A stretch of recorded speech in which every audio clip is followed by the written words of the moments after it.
welcome to the second RHR Talks Workshop. This is a part of a series of webinars where consultants from RHR share our experiences to help you ensure that you're getting the most out of your job search. So I'm Danielle and I'm joined by Izzy. I've been with RHR for over 4 years now, specialising in all things head office. Isabel, introduce yourself. Hi everyone, great to see so many faces today. Wow. Yeah, I'm Izzy. I'm from the Birmingham office. I've been with RHR for a very long time. I work on vacancies from sort of junior management level right up to director level in all sorts of areas, sort of HR, e-com, retail, healthcare, call centres, distribution, you name it, I've recruited for it. Perfect. So today we are aiming to make sure you feel confident that you are doing the right things to maximise your chances when taking part in interviews. So if you have any questions, please feel free to pop them into the chat box, as we have some consultants at hand that are ready to come back to you. Do grab a pen and paper if you can. If not, not to worry. We will be sending over a PDF doc just to follow up with everything we discussed today. So for some people, interviews can be a pretty daunting experience. They really don't have to be. And if you are prepared and you feel confident before the interview starts, they can be pretty straightforward. So today we are going to talk through our top tips to delivering your best performance in an interview.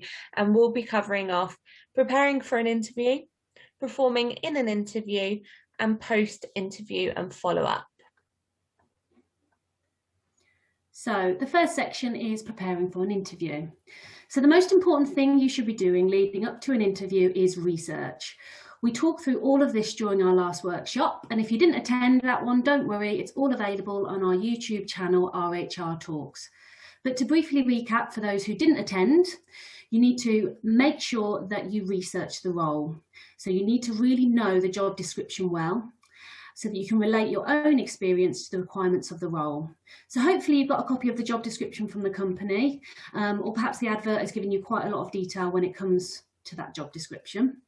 So my best bit of advice would be to just go through each part of that job description and really think about examples of where you've done that part of the job description in previous roles.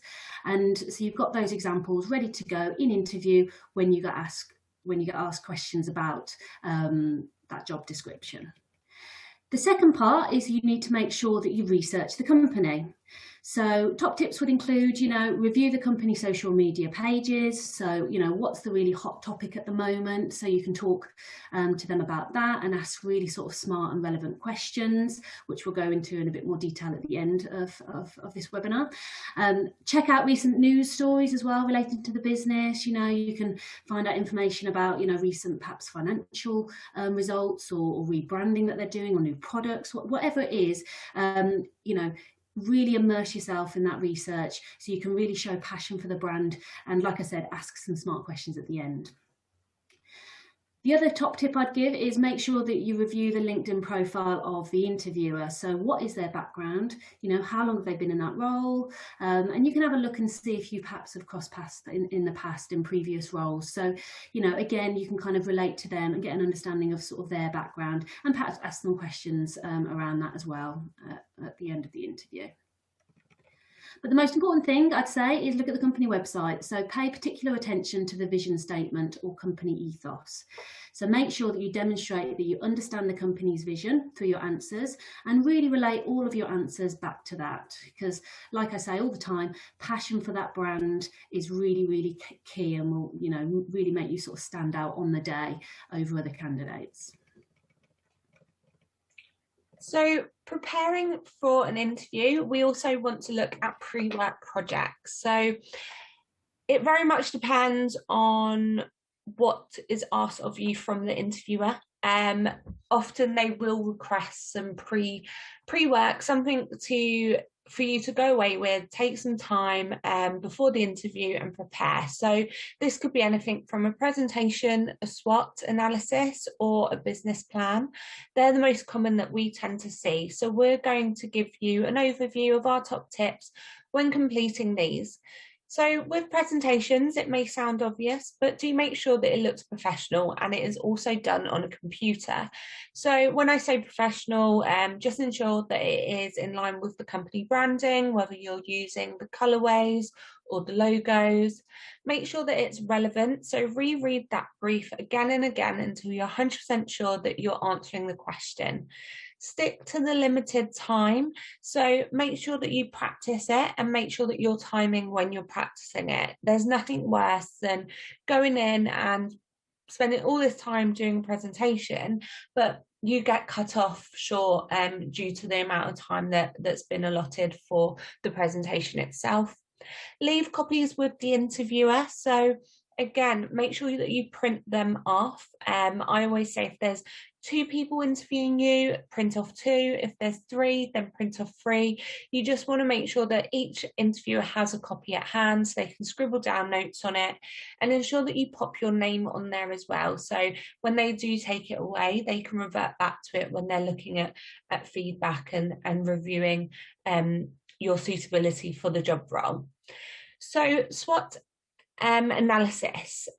This is a simple strategic planning tool that's designed to help you identify strengths, weaknesses, opportunities, threats of a chosen subject. So they're really designed to get you thinking and highlight your understanding of either a business, a product, a store, a site, yourself even. SWOT is an acronym and are as follows. So strengths. This section describes what the subject does well. Strengths capture the positive aspects of a subject that really add value. So whether that's a shop floor or a website, for example, I could say that both offer a really strong customer journey. Weaknesses. So here we really want to identify the factors that are in the company's control, that are capturing negative aspects of that chosen subject. So that could be absolutely anything that we can impact. So when we are then looking at opportunities, this is where we want to really highlight where we can add value, and they'll be reflective of our weaknesses. Make sure that we're not going crazy on weaknesses. We don't need like a long list. We don't want a long list of negatives about a business that you want to work for. I always suggest 3 at most. So as I mentioned, opportunities are really going to reflect your weaknesses that you've highlighted. So do be aware that you need to cover these off, and how can you turn them around and make them into more of a positive. Threats. Threats are external factors beyond our control. So this could be anything from Brexit, it could be COVID, it could be the weather, it could be our competitors. So again, it's a nice way to highlight that we know who those competitors are. So another small but really crucial part of the interview process is making sure that you have a copy of your rights to work. Acceptable formats are things like obviously your passport and your birth certificate, or a work visa if applicable as well. So do make sure that you have a digital copy available to send to companies when they ask for it straight away. But also always know where your original documents are, so you can take them when you do meet people for face-to-face appointments as well.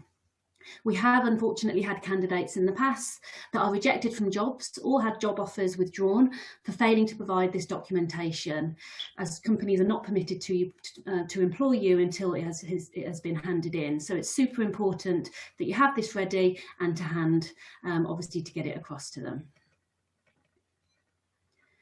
So the second part of the day we're going to talk about is performing in an interview. So I'm going to be discussing telephone interviews. So typically, telephone interviews are usually the first interaction that you'll have with a business when entering the recruitment process. It's important to remember, though, that this part is just as crucial as any other part of the interview process, and you are likely being assessed from that initial conversation, even to when they're sort of booking in that appointment to book you in for a telephone interview. So just make sure that at all times, you know, you're super professional, super warm and engaging sort of straight away. Telephone interviews are typically an information gathering exercise to assess your suitability for the role. So they'll cover the basic things like, can you access the location to the role? Are you happy with the salary bandings? They'll probably run through your CV and just get all that information that they need before they invest more time on you in the interview process. So it typically is sort of the basic stuff, but you do need to take it, just as, like I said, just as importantly. So top tips would be to, ditch the pajamas and dress in, your business wear or business casual. Remember, it's all about that sort of professional sort of mindset. So treat it like any other interview. Another top tip I'd give you would be make sure that you call a friend so you can warm up your vocal cords, or sing in the mirror, or do whatever it is you need to do to make sure that you sound, really sort of confident on the phone. Another tip would be to make sure that you remove any distractions. So TV's off, pets are absent, kids are occupied, so you're not going to get distracted by anything when you're on the telephone interview. And do be ready sort of 5 to 10 minutes in advance, so you don't feel sort of rushed or flustered when they do sort of make that call. So you can just kind of, relax into it, get your research in front of you. So you've got your notes there. One big bonus of a telephone interview is they actually can't see you. So you can have all your notes in front of you, look through your research and feel sort of nice and relaxed before you get started. The other bit of advice I'd have, have a glass of water handy. If you get a bit of a croak in your voice, or you can't stop coughing. Another one is, I know it sounds really obvious, but make sure you have signal as well. The amount of times I've called up candidates for telephone interviews and they say, oh yeah, I do get really bad signal in my house. And it's, if it's booked in advance, just make sure that you are in a location, even if it's not your house. If you need to go and do it in a car or something, drive down the road where you've got better signal. You don't want to be cut off mid-flow when you're talking to somebody really important in the business and you're trying to make a great first impression. So make sure you have signal. Take a copy of your CV with you. I know that sounds obvious, but often questions are asked around your CV at that first stage. So you want to make sure that the answers you're giving correlate to what they've got in front of them. So particularly when it comes to things like, employment dates or KPI results and things like that. So yeah, have your CV in front of you so you can talk through that. Have a pen and paper available to take notes. Often at this first stage, whoever's interviewing you can sort of give little nuggets of information on perhaps the next stages, or people that might be interviewing you on the next stages, or perhaps things that the company are doing that hasn't been, perhaps released to the press or isn't on their website yet. So, you can make notes and then obviously talk about that in sort of coming interviews, and it kind of gives you that edge. So make sure you've got a pen and paper available as well to take notes. And then my last bit of advice is make sure that you breathe, you listen, and you smile, because you can really change the way you sound over the phone just when you're smiling. So, and I can definitely tell when I'm interviewing candidates if they are sort of smiling at the end of the phone. So, smile. Often standing up helps as well. It kind of makes you sound more sort of engaged and energetic. So if that works for you, do it. But the key thing is, to sort of breathe, listen, smile, and do try to enjoy it. So online interviews, these are definitely the most common form of interview at the moment, and for the foreseeable future. I feel everything is going online, at least that first stage kind of meeting after a telephone interview. So these will often be organised over Skype, Zoom, Google Hangouts or Microsoft Teams, but don't get caught out by assuming that you know how to use them. Always ensure that you double check that platform that they've requested. And if you're unsure of anything, just ask. If you have any issues, ask the person who's arranging and setting up that interview for you. So we're going to be talking through 4 different sections of successfully completing a video interview: setting, appearance, demeanour, and technology. So our setting, the right environment should definitely be well lit. Ensure that you play around with your camera and positioning in the room beforehand. There's nothing worse than kind of a real strong glare coming through and making it hard to see the person that you're conversating with. Try and sit in front of a blank wall. Ensure that there's nothing kind of in that background that can distract the person or people that are interviewing you. I mean, I've been in like meetings before and nosed around people's kitchens and front rooms and family photos. So yeah, make sure that they can't get distracted. Sit in front of a blank wall if possible. If you do not live alone, make sure that you've made everyone aware that lives with you that you're interviewing. You know, it's not just another work meeting, it is an interview, so let them know, and I'm sure they'll be cautious of sound and distractions and things. If someone does walk in, my husband's walked past my Zoom calls plenty of times, but if they do, it could be a pet, it could be your child. Don't panic, you know, apologize, pop your microphone on mute and go deal with that situation if you have to. We'll all understand. We've definitely all been through it over the last 12 plus months. And again, remember, like, phones going off and doorbells ringing, they're just simply out of our control sometimes. So again, just don't panic, stay calm, and I'm sure the interviewer will understand. Keep your environment free from clutter.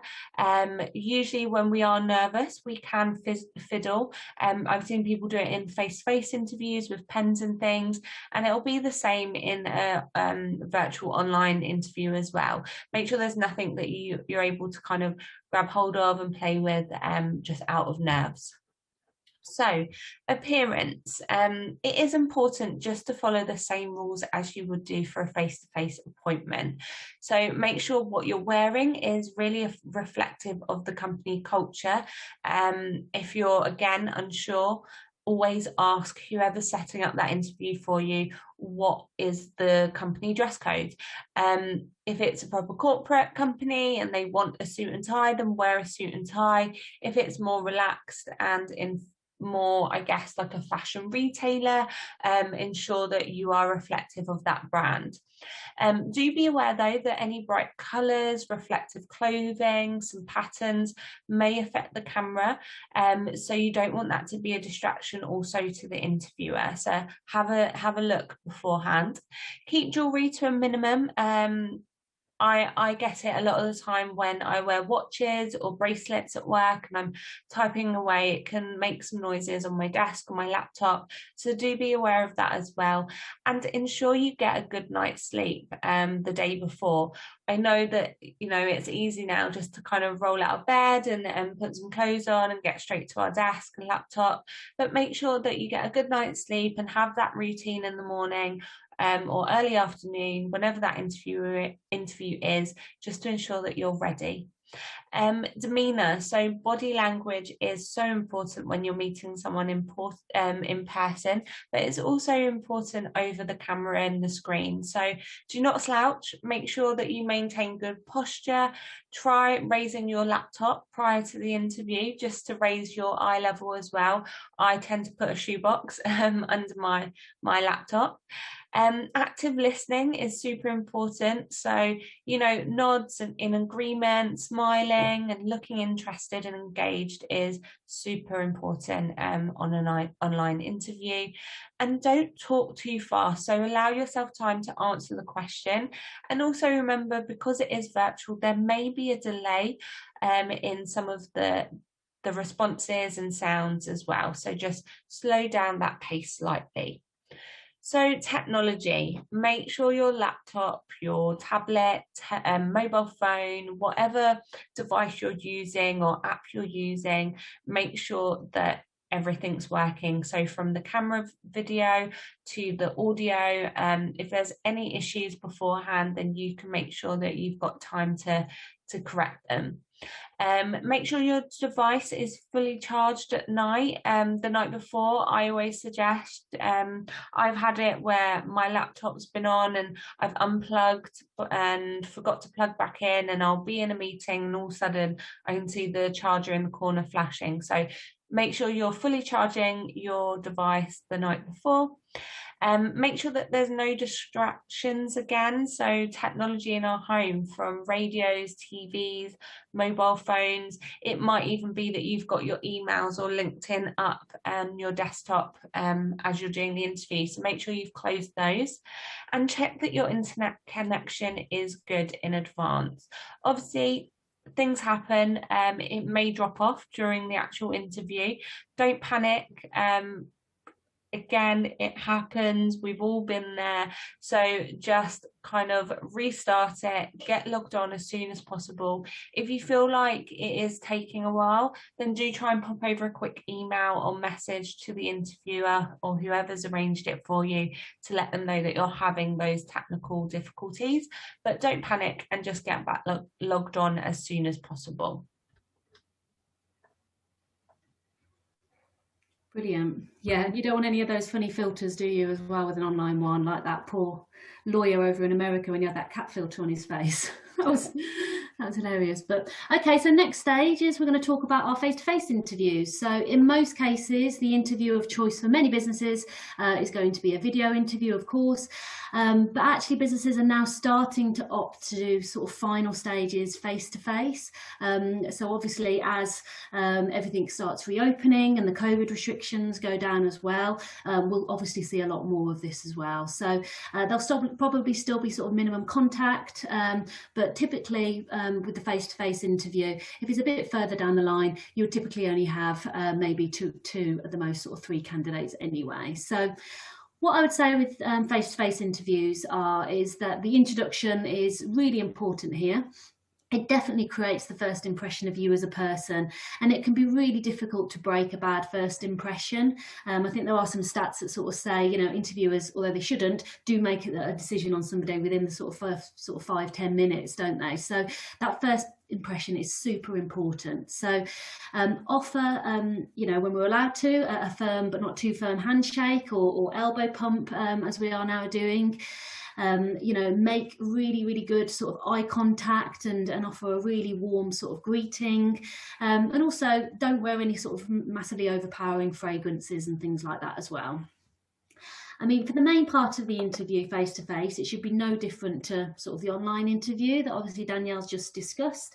But you do need to remember that you dress appropriately. So do just ask for the dress code beforehand if you are unsure, and dress to reflect the brand. There's nothing more awkward if you do feel, you know, too corporately dressed or too underdressed. So yeah, ask what the dress code is before you go in.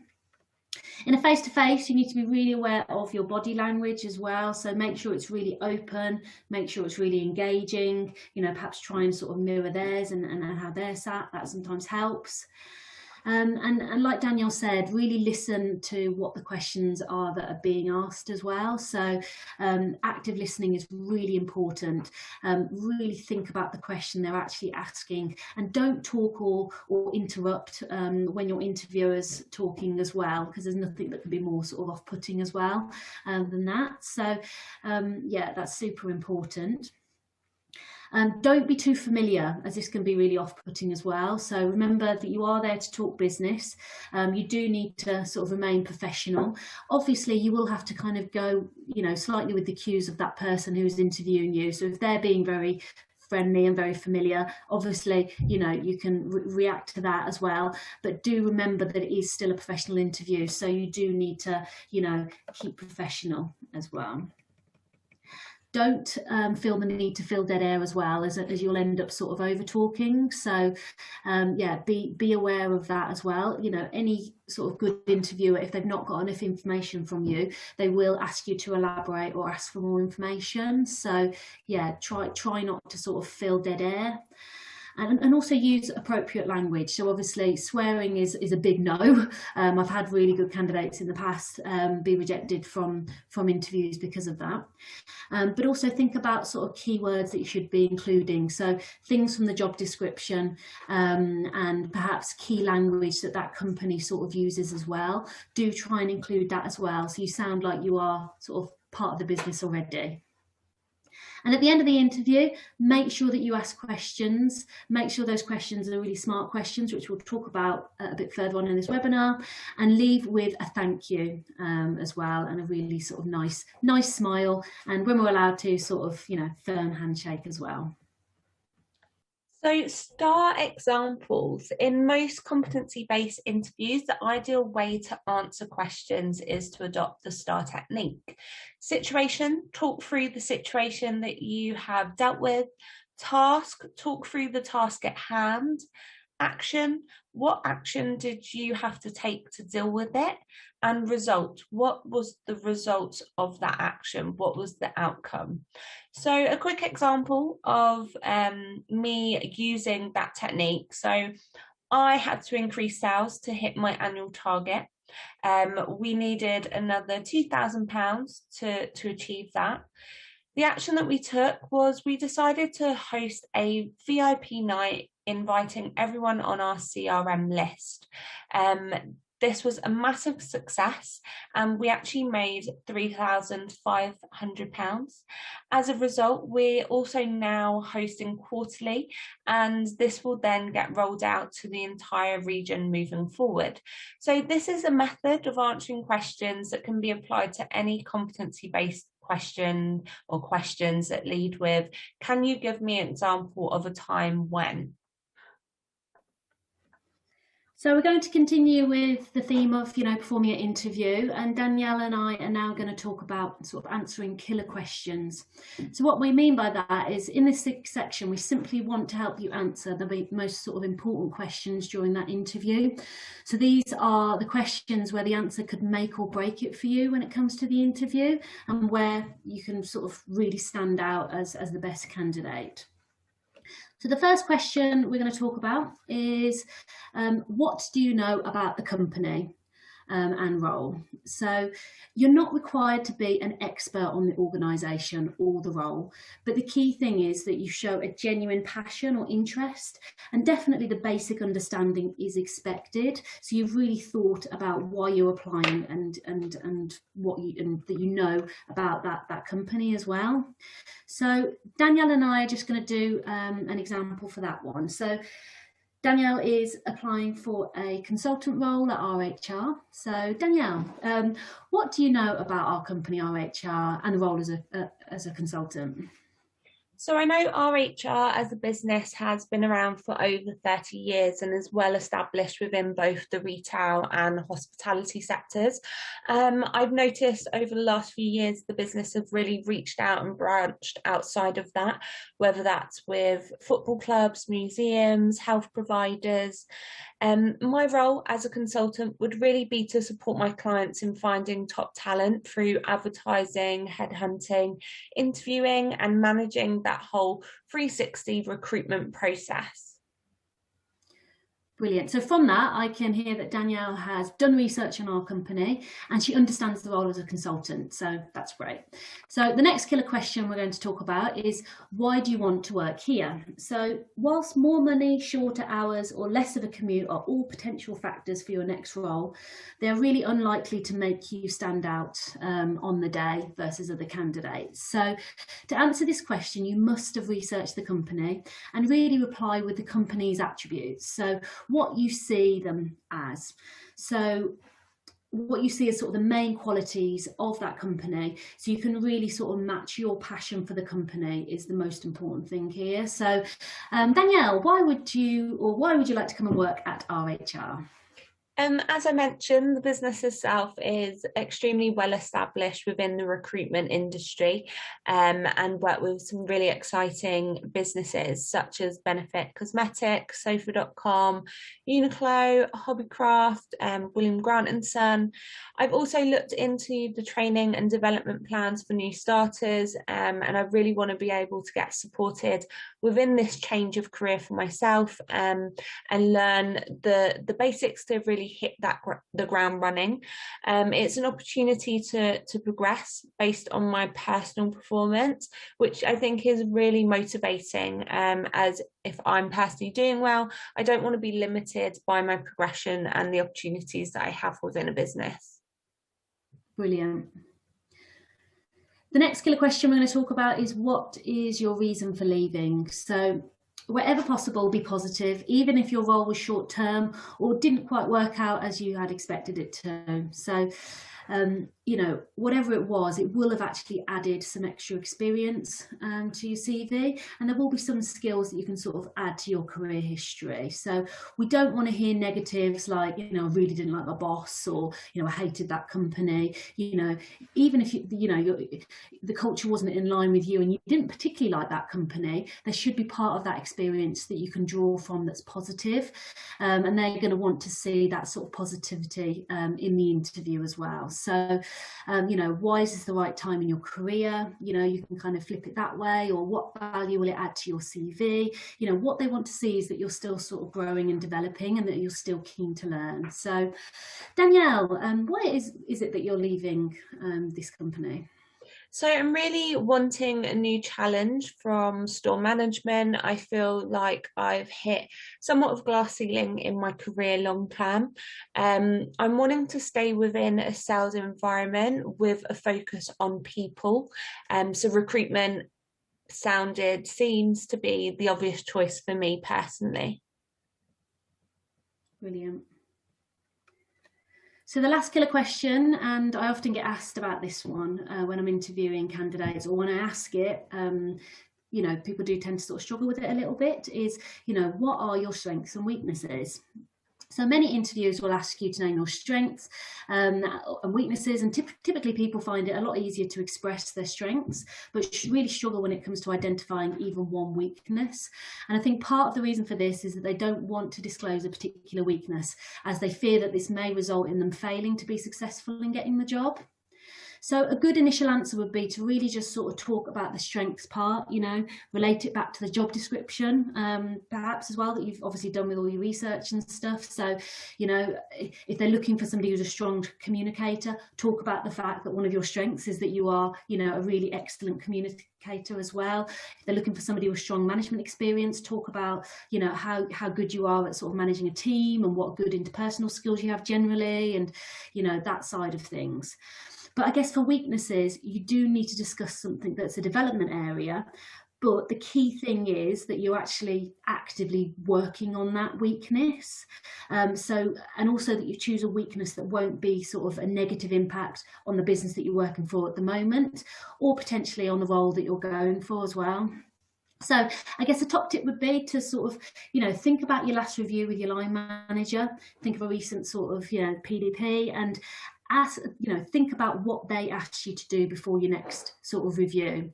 So talk about that as a weakness, and give them specifics about what you're doing to sort of address that weakness. All we want to know as a HR person or recruiter or line manager when we are interviewing and you are talking about your weaknesses is that you've got that self-awareness, you know what they are, and that you're actively doing something about them. So multiple stages of interviews. There is always going to be different stages of an interview process. I think it very much depends on your level of experience and where you're at within your career. So don't be put off if there are multiple stages, as each stage really does serve a different purpose. So the most obvious being that along the way you're likely to meet different members of the team, of the business that you'll be working with and for. So the first stage, as we discussed previously, is likely to be a telephone pre-screening interview. This is the first stage of the process. You'll often speak with someone that is there to really check the basic information and get an overview or a feel for you as a candidate, and whether that aligns with the job role and vice versa. So it's often done over the phone. Don't be alarmed if it's simply the first stage and isn't a long process. It tends to be around, say, 20 to 30 minutes at most. The next stage is the first stage interview, I guess. It's the more structured part of the interview. You're likely to be meeting with someone more senior within the company or your direct line manager. This will be a more structured part. They're going to ask around your competency-based questions, your achievements. So yeah, it's really about getting the detail behind your experience and highlighting those results. The next stage tends to be that final stage interview. Sometimes companies like to take this interview to a third stage, where that's where a presentation might be used, or you would have done that previously. The final is more of an informal meet.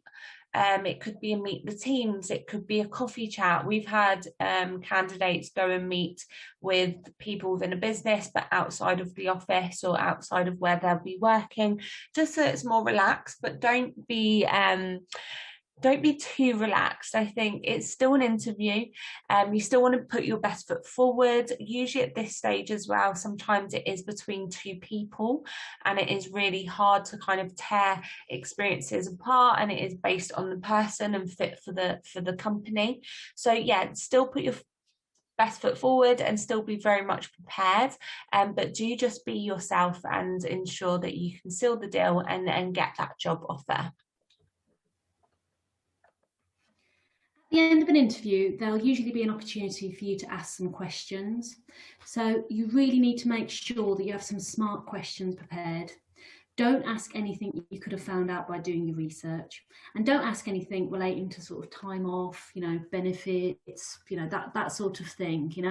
The key thing they want is for you to demonstrate that you have that real passion for the brand.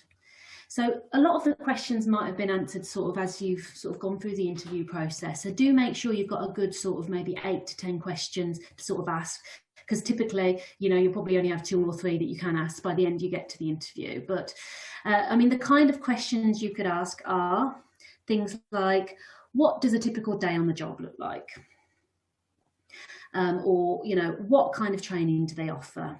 Because that's really important, and that'll be a big sort of attractive part of it as well, how much they sort of, develop and invest in their teams.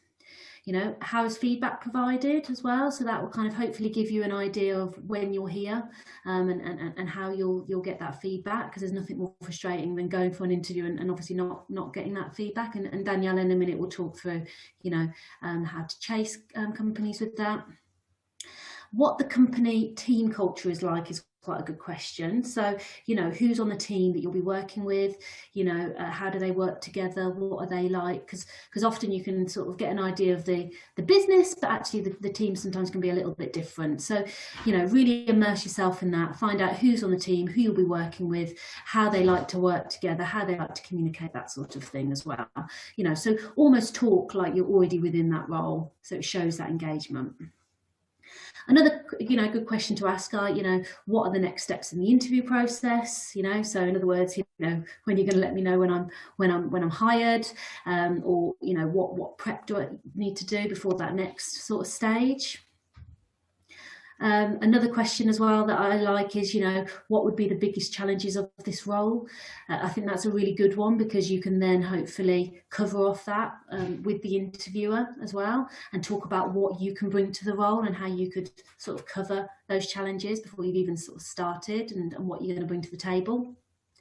But I think the big thing is to really make it personal, those questions as well. So Like we said at the beginning, when you've done your research on the role and on the company, hopefully you will have looked at the person that's interviewing you. So, ask them about what they love about working for the company, what's kept them there for, 5 years, and, what their development has been like in the business. Because, people do like talking about themselves, and it's a really good way as well to sort of make it personal and sort of engage them as well. So finally, we're going to look at post-interview. I feel like this is super important, and it's a question that I get asked about quite a lot. How do you go about kind of following up from an interview?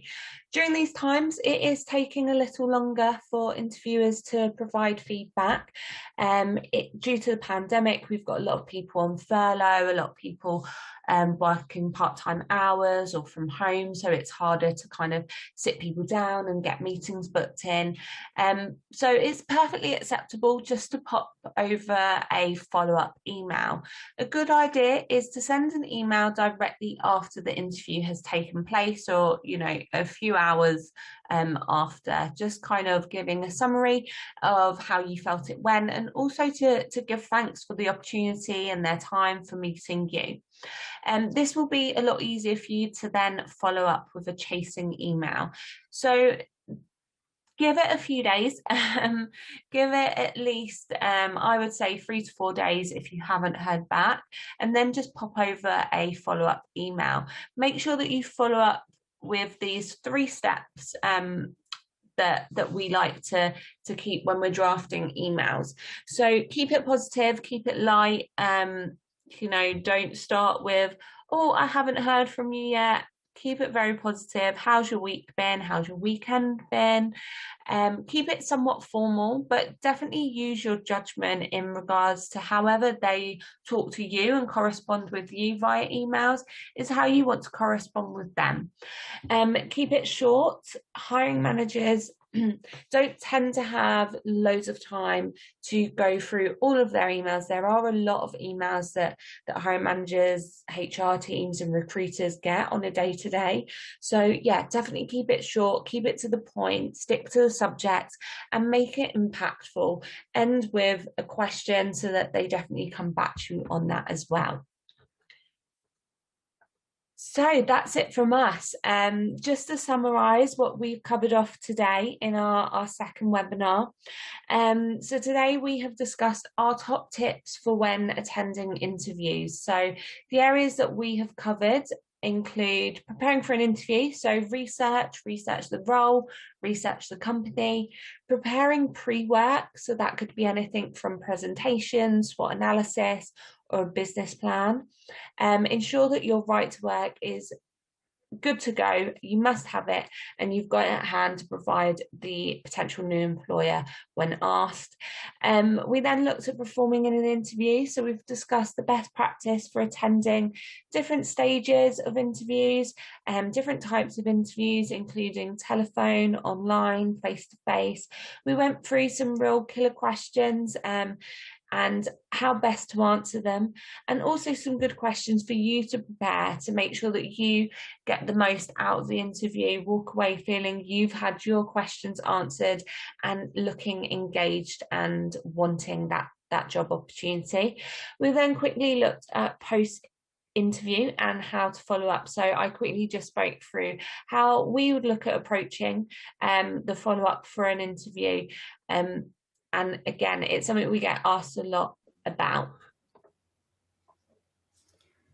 Brilliant. So, of course, there's so much more we could have expand on with any subject. Danielle and I have got lots of experience. We could be here for hours, but we really wanted to give you an overview today from our perspective of how to ensure that you're maximising your chances at interview. We really do hope that you found today beneficial and that there is something you can take away to aid you with your job search and really just sort of give you that edge over our competition. Do stay in touch with us, and to find out more about RHR Talks, including our RHR podcasts, do please log on to our website, our RHR website, and also click and follow us on the RHR LinkedIn page. That's where we'll be posting all the additional sort of dates for upcoming events as well. We'll also be sending a feedback form afterwards, and any feedback would be gratefully received. Ideas of topics would be fantastic as well. But thank you again, everybody, for your time today.